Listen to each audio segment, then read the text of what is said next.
Hello, एक बार फिर education knowledge में आपका स्वागत है।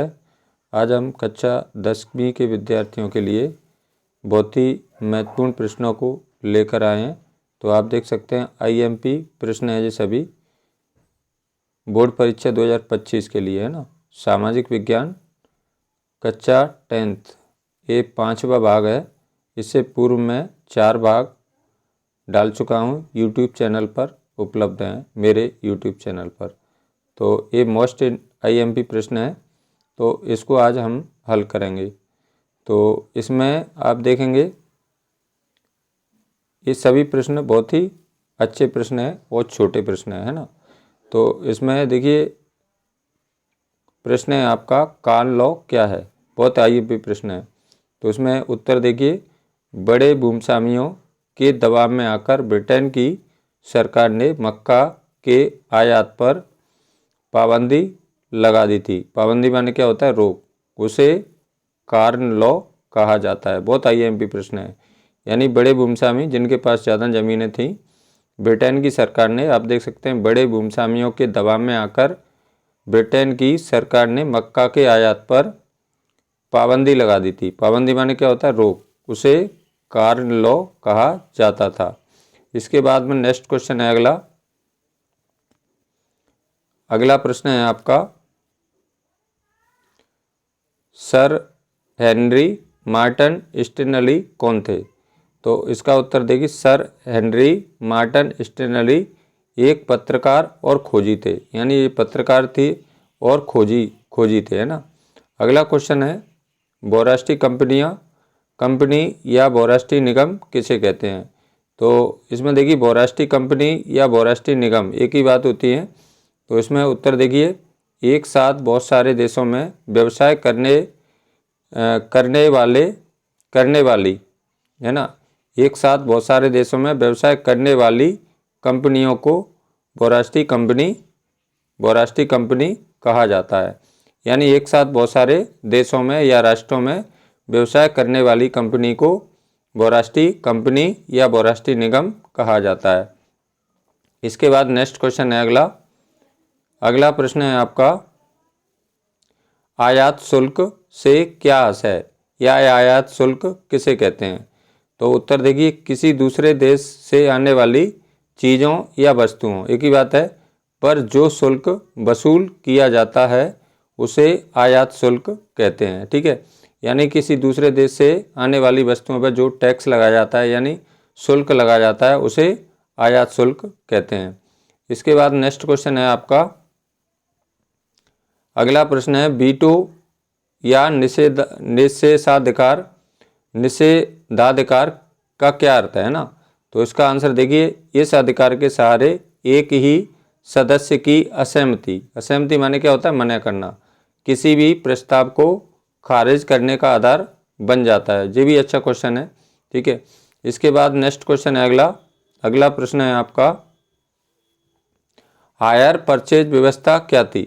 तो इसका आंसर देखिए, हायर परचेज एक व्यवस्था थी जिसमें खरीदार वस्तुओं को कर्जे पर खरीदते थे। यानी कि हायर परचेज एक व्यवस्था थी जिसमें खरीदार वस्तुओं को कै में खरीदते थे, कर्जे पर खरीदते थे और उनकी कीमत या तो साप्ताहिक या मासिक किस्तों में चुकाई जाती थी, है ना। तो ये भी अच्छा क्वेश्चन है। हायर परचेज एक व्यवस्था थी जिसमें खरीदार वस्तुओं को कर्जे पर खरीदते थे, कै पर खरीदते थे, कर्जे पर, और उनकी कीमत साप्ताहिक यानी 7 दिन में या मासिक माने क्या होता है, महीना, किस्तों में चुकाई जाती थी। इसके बाद नेक्स्ट क्वेश्चन है अगला प्रश्न है आपका, भारत में पैदा होने वाली महीन कपास का निर्यात कहाँ किया जाता था। निर्यात माने क्या होता है, भेजना। तो इसका आंसर देखिए, भारत में पैदा होने वाली महीन कपास का निर्यात यूरोपीय देशों में किया जाता था। कहाँ किया जाता था, यूरोपीय देशों में। ठीक है, इसके बाद नेक्स्ट क्वेश्चन है अगला प्रश्न भी अच्छा प्रश्न है, भारत के ज़्यादातर अनुबंध श्रमिक किन इलाकों से जाते थे। यानी अनुबंधित श्रमिक किसे कहते थे, अनुबंधित मजदूरों को अनुबंधित श्रमिक कहते थे।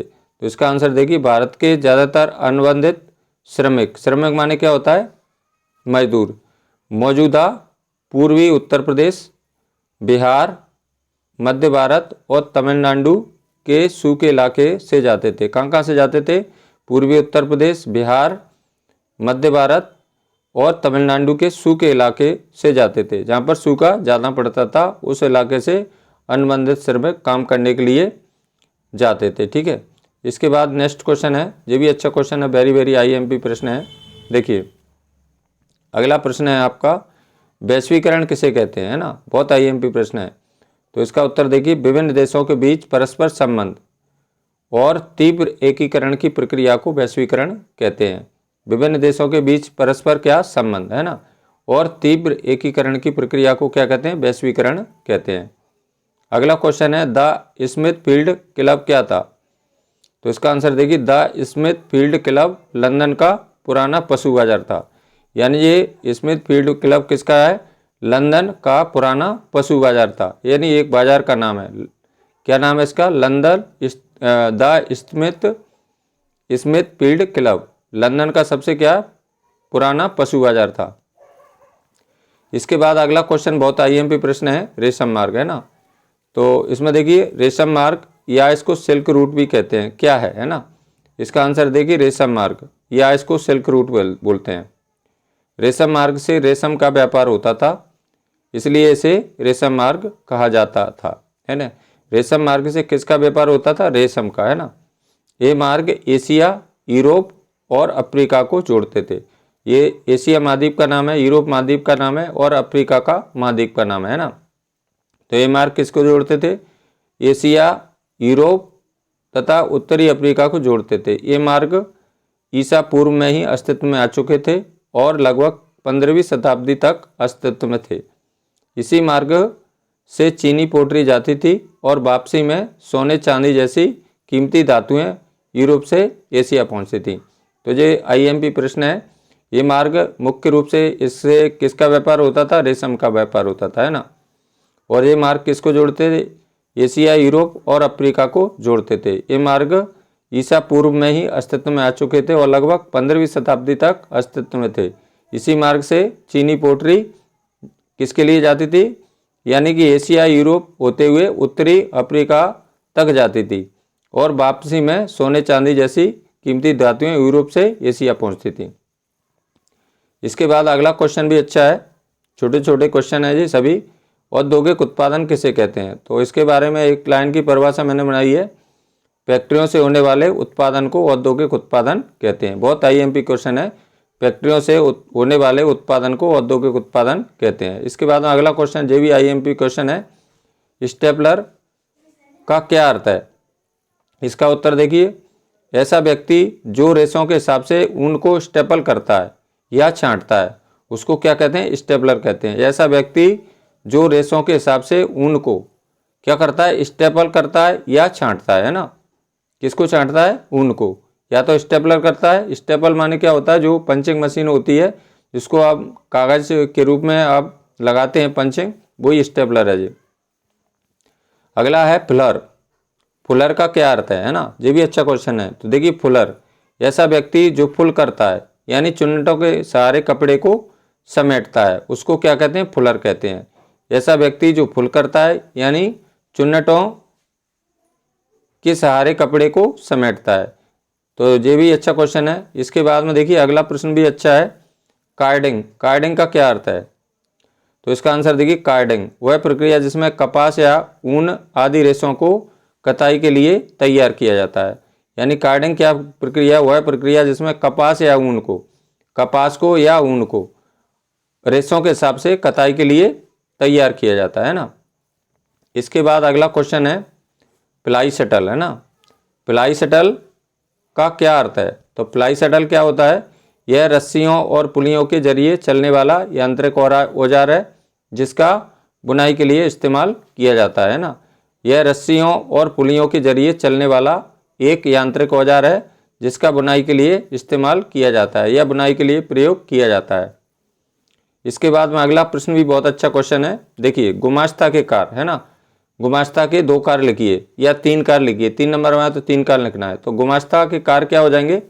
एक तो पहला कार्य है बुनकरों पर निगरानी रखना, दूसरा है माल इकट्ठा करना, यानी जो बुनकर जो माल को बुनते थे उनको माल को इकट्ठा करते थे जी, और तीसरा है कपड़ों की गुणवत्ता की जांच करना। ये 3 कार्य हैं गुमास्ता के। बहुत आईएमपी क्वेश्चन है। बुनकरों पर निगरानी रखना, माल इकट्ठा करना और कपड़ों की गुणवत्ता की जांच करना। इसके बाद अगला क्वेश्चन है जॉबर। जॉबर कौन थे, है ना? तो इसका आंसर देखिए, जॉबर इन्हें अलग अलग इलाकों में सरदार या मिस्त्री आदि भी कहते थे। यानी जॉबरों को अलग अलग इलाकों में अलग अलग नामों से जाना जाता था। इन्हें अलग अलग इलाकों में सरदार या मिस्त्री आदि भी कहते थे। अब इसके बाद नेक्स्ट क्वेश्चन है आपका, अगला प्रश्न है जमशेदजी जीजी भोये कौन थे, है ना? ये भी आईएमपी क्वेश्चन है। तो इसका आंसर देखिए, जमशेदजी जीजी भोये एक पारसी बुनकर के बेटे थे। यानी जमशेदजी जीजी भोये एक पारसी बुनकर के बेटे थे। उनके पास जहाजों का एक विशाल बेड़ा था, यानी बहुत सारी जहाजें थी। उन्होंने चीन के साथ जहाजरानी का काम किया था, है ना? तो ये जमशेदजी जीजी भोये कौन थे? एक पारसी बुनकर के बेटे थे। उनके पास जहाजों का एक विशाल बेड़ा था, यानी बहुत सारी जहाजें थी। उन्होंने चीन के साथ जहाजरानी का काम किया था। इसके बाद अगला क्वेश्चन है आपका, सेठ हुकुमचंद कौन थे? तो इसका आंसर देखिए, सेठ हुकुमचंद मारवाड़ी व्यवसायी थे। उन्होंने 1917 में कलकत्ता में देश की पहली जूट मिल लगाई। यानी उन्होंने, देखिए जी, सेठ हुकुमचंद क्या थे? मारवाड़ी व्यवसायी थे। उन्होंने 1917 में, किस सन में? 1917 में कलकत्ता में देश की पहली जूट मिल लगाई। उन्होंने चीन के साथ व्यापार किया था, है ना? ये भी अच्छा क्वेश्चन है। इसके बाद में अगला क्वेश्चन है, अगला प्रश्न है, बहुत आईएमपी प्रश्न है, इंग्लैंड में औद्योगिक क्रांति कब हुई थी, है ना? तो सबसे पहले यह भी पूछा जाता है कभी कभी कि किस देश में सबसे पहले औद्योगिक क्रांति हुई थी। तो आप देख सकते हैं सबसे पहले औद्योगिक क्रांति कहाँ हुई थी? इंग्लैंड में हुई थी, है ना? उत्तर देखिए इसका, इंग्लैंड में सबसे पहले 1730 के दशक में कारखाने खुले, यानी उद्योग खुले, है ना? लेकिन उनकी संख्या में तेजी से इजाफा 18वीं सदी के आखिर में हुआ। यानी सबसे पहले आप देखेंगे 1730 के दशक में औद्योगिक क्रांति किस देश में हुई थी? इंग्लैंड में हुई थी, है ना? कारखाने खुले, यानी उद्योग खुले, लेकिन उनकी संख्या में तेजी से इजाफा, है ना, 18वीं सदी के आखिर में हुआ। इसके बाद में अगला क्वेश्चन है, इंग्लैंड का कौन सा नगर अच्छी माल की गुणवत्ता के लिए प्रसिद्ध हुआ? तो ये भी अच्छा क्वेश्चन है। इसमें देखिए, इंग्लैंड का मैनचेस्टर नगर, कौन सा नगर? मैनचेस्टर नगर अच्छी माल की गुणवत्ता के लिए प्रसिद्ध हुआ, है ना? और भारत का मैनचेस्टर किसे कहा जाता है? अहमदाबाद को। यह भी आया था अर्धवार्षिक परीक्षा में, है ना? इसके बाद में अगला प्रश्न भी अच्छा है, इसमें सब सिलेक्टेड क्वेश्चन है, पंचांग किसे कहते हैं, है ना? तो इसका आंसर देखिए, पंचांग चांद सूरज की गति का पता चलता है इसमें, ज्वार भाटे के समय और लोगों से दैनिक जीवन से जुड़ी कई अहम जानकारियाँ देता था। ये वार्षिक प्रकाशन था ये, यानी कि इस पंचांग से क्या मिलता था? चांद सूरज की गति, यानी चांद सूरज की गति यानी स्पीड, ज्वार भाटे के समय ज्वार भाटा कब आना जाना है, और लोगों के दैनिक जीवन से जुड़ी कई अहम जानकारियाँ देता वार्षिक प्रकाशन था ये, है ना? अगला क्वेश्चन, डायमंड सूत्र क्या है? ये भी अच्छा क्वेश्चन है। तो उत्तर देखिए इसमें, जापान की सबसे पुरानी पुस्तक, है ना, जापान की सबसे पुरानी 868 ईस्वी में छपी पुस्तक डायमंड सूत्र है। यानी कि ये एक पुस्तक का नाम है डायमंड सूत्र, जिसमें पाठ के साथ साथ काट पर खुदे चित्र थे। यानी इसमें पाठ तो था ही, इसके साथ में काट पर खुदे चित्र थे, यानी काट पर चित्र बनाए गए थे, है ना? लकड़ी के काट पर चित्र बनाए गए थे। तो आप देख सकते हैं जापान की सबसे पुरानी पुस्तक है जी, और इसको 868 ईस्वी में छपी थी जी, और पुस्तक का नाम क्या था? डायमंड सूत्र था, जिसमें काट के साथ साथ पाठ के साथ साथ काट पर खुदे चित्र थे, है ना? पाठ के साथ साथ काट पर खुदे चित्र थे। इसके बाद में अगला क्वेश्चन भी अच्छा है, इसमें से कोई भी क्वेश्चन परीक्षा में पूछा जा सकता है। उत्तर देखिए, प्रश्न देखिए, प्रिंटिंग प्रेस का आविष्कार कब और किसने किया था, है ना? प्रिंटिंग प्रेस, जिससे हम प्रिंट निकालते हैं ना। उत्तर देखिए, प्रिंटिंग प्रेस का आविष्कार जर्मनी के वुहान गुडेनबर्ग ने, किसने किया था? वुहान गुडेनबर्ग ने 1448 में किया था। ये कहाँ के रहने वाले थे? जर्मनी के रहने वाले थे, है ना। प्रिंटिंग प्रेस का आविष्कार जर्मनी के वुहान, क्या नाम था इनका? वुहान गुटेनबर्ग ने सन 1448 में किया। उसने जो पहली किताब छापी वह थी बाइबल, यानी सबसे पहले कौन सी पुस्तक छापी इन्होंने? बाइबल किताब छापी। तकरीबन 180 प्रतियां बनाने में उसे 3 साल लगे, है ना। 180 प्रतियां बनाने में उसको कितने साल लग गए? 3 साल लग गए। और इसमें प्रिंटिंग प्रेस का आविष्कार किसने किया था? वुहान गुटेनबर्ग ने, है ना। कब किया था? 1448 में। और ये कहाँ के रहने वाले थे? जर्मनी के, है ना। इसके बाद अगला क्वेश्चन है, अगला प्रश्न है आपका, प्लांटेन के बारे में 2 लाइन लिखी है ना। तो इसका उत्तर देखिए, प्लांटेन लेटर प्रेस छपाई में प्लांटेन एक बोर्ड होता था, है ना। लेटर प्रेस छपाई में प्लांटेन एक बोर्ड होता था जिसे कागज के पीछे दबाकर, है ना, टाइप की छाप ली जाती थी। जिसे कागज के पीछे दबाकर टाइप की छाप ली जाती थी। पहले यह काठ का होता था, यानी लकड़ी के काठ का बनता था, बाद में इसे इस्पात का बनने लगा, है ना। इसके बाद अगला क्वेश्चन है, अगला प्रश्न है आपका, गाथा गीत से क्या आशय है ना। इसका आंसर देखिए, गाथा गीत लोकगीत का ऐतिहासिक आख्यान था, यानी गाथा गीत लोकगीत का ऐतिहासिक आख्यान था जिसे गाया या सुनाया जाता था, है ना। अगला क्वेश्चन है, निरंकुशवाद शब्द किसके अर्थ में प्रयोग होता है ना। या निरंकुशवाद किसे कहते हैं? तो निरंकुशवाद देखिए, ऐसी सरकार या शासन व्यवस्था जिसकी सत्ता पर किसी प्रकार का कोई अंकुश नहीं होता है ना। ऐसी सरकार या शासन व्यवस्था जिसकी सत्ता पर किसी प्रकार का कोई अंकुश नहीं होता है, उसे क्या कहते हैं? हम निरंकुशवाद कहते हैं। इसके बाद अगला क्वेश्चन है आपका, मार्को पोलो कौन था, है ना। तो उत्तर देखिए, मार्को पोलो एक महान खोजी थे। वे इटली देश के निवासी थे, यानी कहाँ के रहने वाले थे? मार्को पोलो एक महान खोजी थे, है ना, खोज करते रहते थे जी। और वे इटली देश के निवासी थे। अगला क्वेश्चन है, मुद्रण युग से पहले पांडुलिपियां किस पर लिखी जाती थी? तो देखिए, मुद्रण युग से पहले पांडुलिपियां ताड़ के पत्तों या हाथ से बने कागज पर नकल करके लिखी जाती थी। तो पहले पांडुलिपियों को काय पे लिखा जाता? ताड़ के पत्ते, ताड़ एक वृक्ष का नाम, उसके पत्तों पर लिखा जाता था। पत्तों या हाथ से बने कागज पर नकल करके लिखी जाती थी। यानी पांडुलिपियां बहुत ही नाजुक होती थी और काफी महंगी भी होती थी। तो ये आपके बहुत आईएमपी प्रश्न सभी, इसमें सभी प्रश्न आईएमपी है। परीक्षा में आपके कई और प्रश्न आपके देखने के लिए मिल सकते हैं। तो मुझे आशा है यह वीडियो आपको ज़रूर पसंद आएगी। यदि आपको यह वीडियो अच्छी लगी तो लाइक करें, अपने मित्रों के साथ इसको ज़रूर शेयर करें। और यदि आप मेरे चैनल को पहली बार देख रहे हैं तो प्लीज़ चैनल को सब्सक्राइब ज़रूर करें। और भी वीडियो मेरी चैनल पर उपलब्ध हैं सामाजिक विज्ञान से संबंधित, तो मेरे चैनल पर जाकर अन्य वीडियो को भी आप देख सकते हो। आपकी अच्छी तैयारी होगी, आशा है यह वीडियो आपको ज़रूर लाभ पहुंचाएगी। और यदि आपको इस वीडियो से कुछ लाभ होता है तो मुझे कमेंट करके अवश्य बताना। बेस्ट ऑफ लक, आपका दिन शुभ हो। धन्यवाद।